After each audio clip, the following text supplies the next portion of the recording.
Hello, Reformers, and welcome back to our Star Wars The Old Republic Jedi Consular series. Now, when we left off, we had just arrived on Belsavis, and we'd found out that our contact here, the person that we had apparently come to assist and to maybe find out a couple of things, is a child of the Emperor. And that's not very good, is it? No, that's certainly not very good, because we've had an encounter with them before, and no spoilers, but they were featured relatively prominently in another class story. So it would be kind of cool to actually get a little bit more information on them. Obviously, we already kind of know quite a bit, but obviously there's always more we can learn. So let's go into the phase here, and there's going to be a bonus mission, obviously. I mean, usually there is, and it's kind of nice because these guys are not actually that difficult.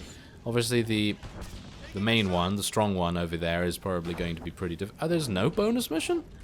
Why? Why is there not a bonus mission? I demand one right now, because I'm underleveled. Yes, it's not very good. Okay, well, it doesn't really matter so much.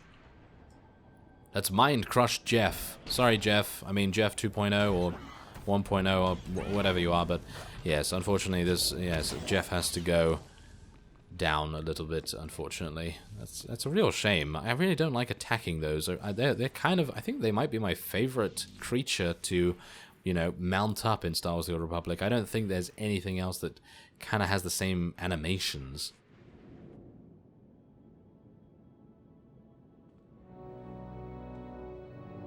Sorry, Jedi. That terminal's already been neutralized. Welcome to Belsavis. I'm Commander Geeland, and you've just wandered into my territory. Spare me your bravado. I know you came for the Eshka, but they won't be following you anywhere. This prison and everything in it is mine. Every droid, turret, and camera. You're a rat in a very big cage, and you'll die like one. You can destroy my body, but I will always be part of the Force. As you like. You're now a Category 10 escapee. The prison systems are authorized to kill you on sight. You won't survive the onslaught for very long.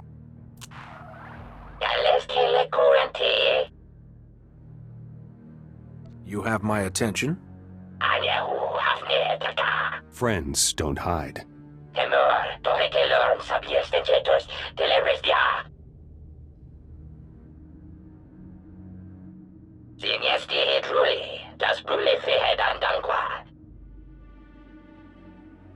How do I know you're not setting a trap?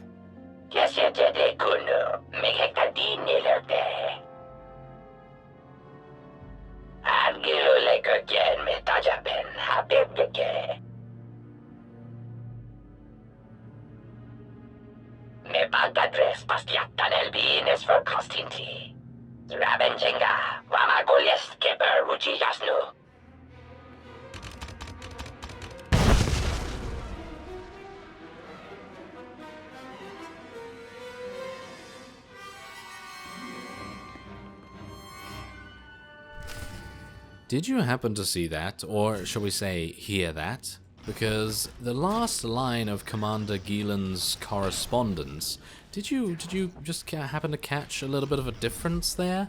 Did you see that it's actually, I think, probably a remnant from the very first sort of take, or shall we say, remastering of the audio file in that particular instance? Because it seemed like they were initially going to go with that kind of raw, very, very rough walkie-talkie radio style of sounding for his voice, but then decided to go for something a little bit clearer, because obviously they wanted people to be able to hear what he was saying if they didn't use subtitles or whatever the case may be. But did you notice that, or is that just me? Because the last line, that certainly, in my opinion, was a different remaster. It was not, you know, the same sort of thing. So that's pretty interesting, I gotta say. That is pretty interesting. I always like hearing those kinds of things, because it's very sort of, you know, the voice actor in me, the very, very amateurish voice actor in me, should I say,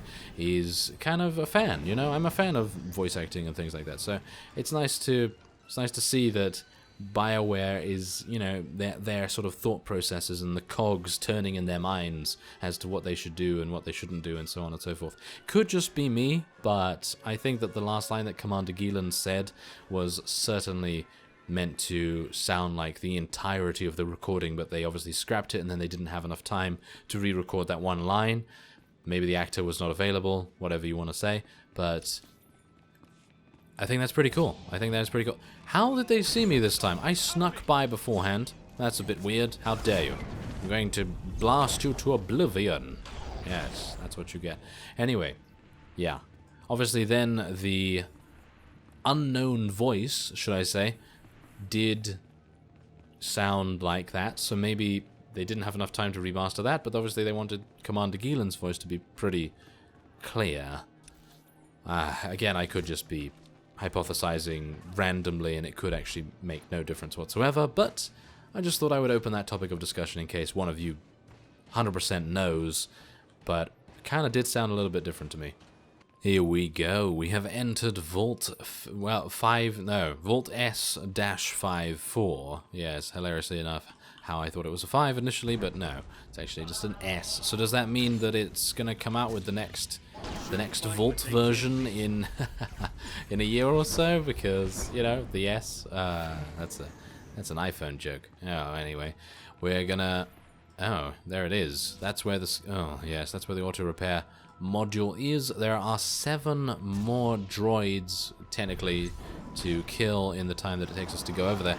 Maybe I'm gonna make it. I actually don't know, but I would very much like to, obviously. Bonus mission and everything. Certainly going to make a difference to our experience gain, and I'm just hoping that I'm going to get more of these packs. I don't really want to fight strong units. I'd much rather fight groups of them, because obviously it does give me more towards the bonus mission and is technically easier. So yeah, let's see whether I'm going to be able to make that. It's unlikely, it seems. Oh, that's annoying. It's one of those things, isn't it? Because look at this, there's 2 here and I need 3. Isn't that just the way? Well, there we have it. I completed the bonus mission, and we're now back at the terminal. And there's no cutscene.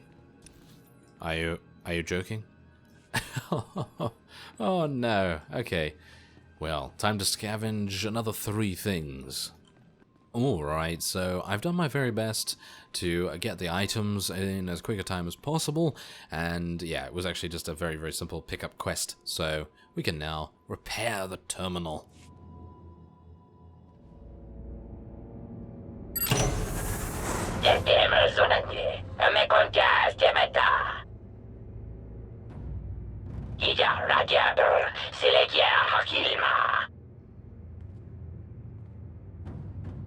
Maybe you should tell me who you are first.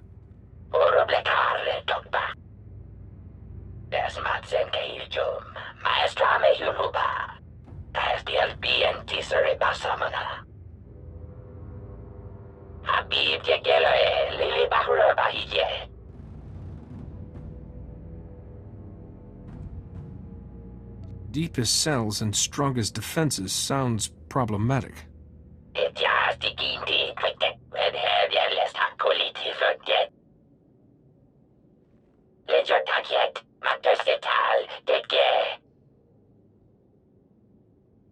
Then disengaging those protocols should be my first priority.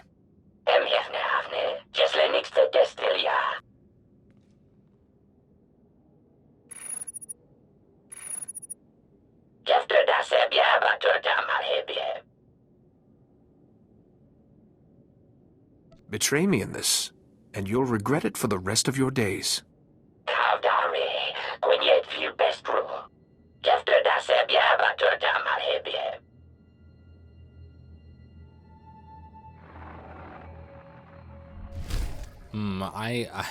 I am having a feeling that this guy that we're speaking to here is Rakata.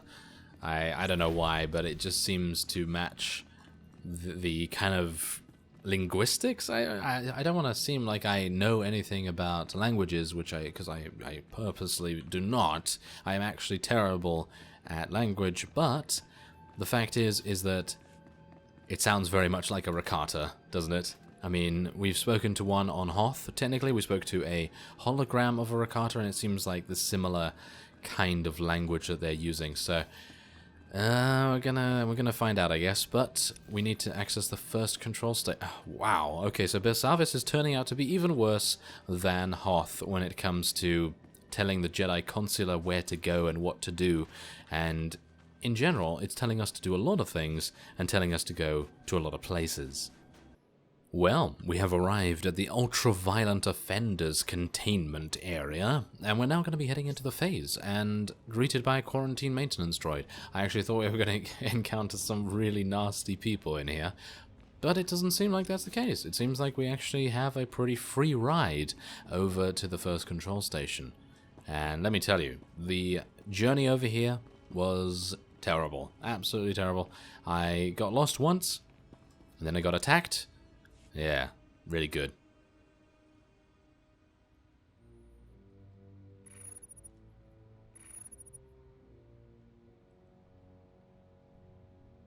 BETAsatchel Control reminds all staff that in an emergency, surveillance cameras may be located in certain places.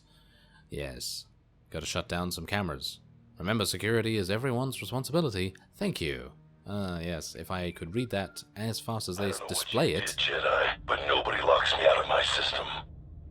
The lockout was only the beginning of your problems. Sorry, the loophole just slammed shut. I'm in charge here, and you're standing in a block of quarantine cells. So if I accidentally break the air filters, I guess all those disease-laden spores will go pouring back in. I'd welcome the chance to test myself. Unfortunately, all the prisoners in this block will get the same treatment. And they don't have a Jedi's constitution. I could release them before they get sick, but I just don't know what kind of mood they're in. I'm willing to risk it. Just remember, only the very worst come to BETAsatchel.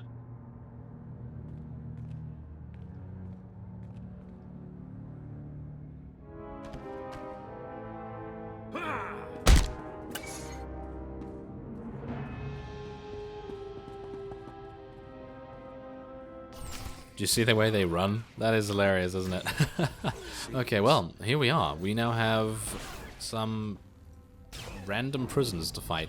I suppose if we had selected the dark side option, we would not have had these to fight. So technically, if you want to be fast, if you want to be efficient, you should select everything you can to try to prevent yourself from getting more enemies. I personally don't really mind getting these guys to fight because it adds a little bit of variety to traveling around and everything, and it makes it a little bit more interesting because otherwise you're just mounting up and traveling to places all the time, which is it's just fine, you know. I don't have anything against that either, but it's always nice to fight a couple of things, isn't it? So many cameras, Jedi. You can't hide from me. I look forward to seeing your face when you trigger my little surprise. Oh, apparently he has a little surprise for us, as you could hear there. Well, that's I'm not particularly happy about that. I'm also not happy about fighting level 43 turrets, but they do have a bonus mission, and the bonus mission is actually extremely easy, because we apparently only have to destroy 4 turrets total, which is, I gotta say, a little bit weird. I don't know why that's that easy, but okay. Maybe it's not that easy, who knows. But it seems like the sentry turrets over there are just open for the taking. I'm a little bit worried about these droids on either side of us as well, but oh my, okay, well, this is gonna be difficult, isn't it? I hope that Zenith is just going to absolutely destroy all of them. Yeah, it seems like he is, so I don't really have to worry. Well, I think I may have an idea what his surprise is. It seems like there is a big droid or something along those lines behind this force field. Good day. Welcome to the psychiatric unit.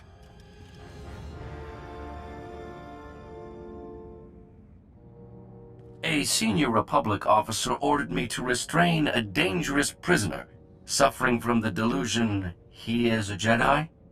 You match this prisoner's description. I am here to facilitate your needs during your stay. Let me guess. Was the order given by Commander Gieland?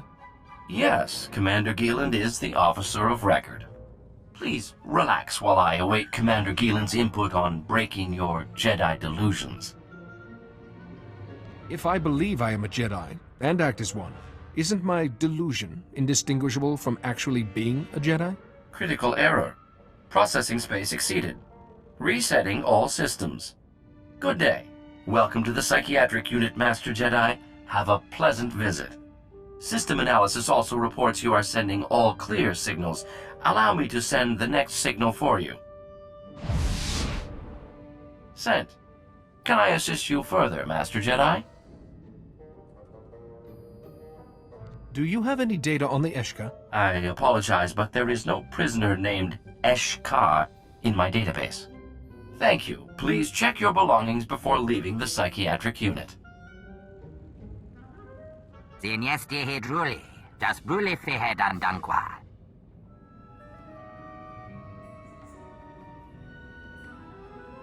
Be careful. Our enemy has gone on the offensive. Das matsen kayujo. Maestra mehuruba. Habib yegelore, lili bahura bahije. Das BLB and tisere basamana. Oh my. Now that was cool. Wasn't that cool? I actually really like that particular conversation. I personally feel like there should have been much more of that in this particular story. Obviously, many of you have said that Chapter 3 is the best out of the Consular, so I'm pretty happy with that. But that's exactly the kind of thing I wanted to see more of. You know, the Jedi Consular using his diplomatic abilities, being able to talk his way, his or her way, should I say, out of a situation. And, you know, isn't that exactly what a Jedi would do? I mean, yes, okay, we have been selecting some dark side options, but not enough, really, to warrant us not being able to talk our way out of something. I mean, I suppose we have talked our way out of things, but I have a feeling that if we had selected different options, we would have fought that custodian droid. 100%, maybe.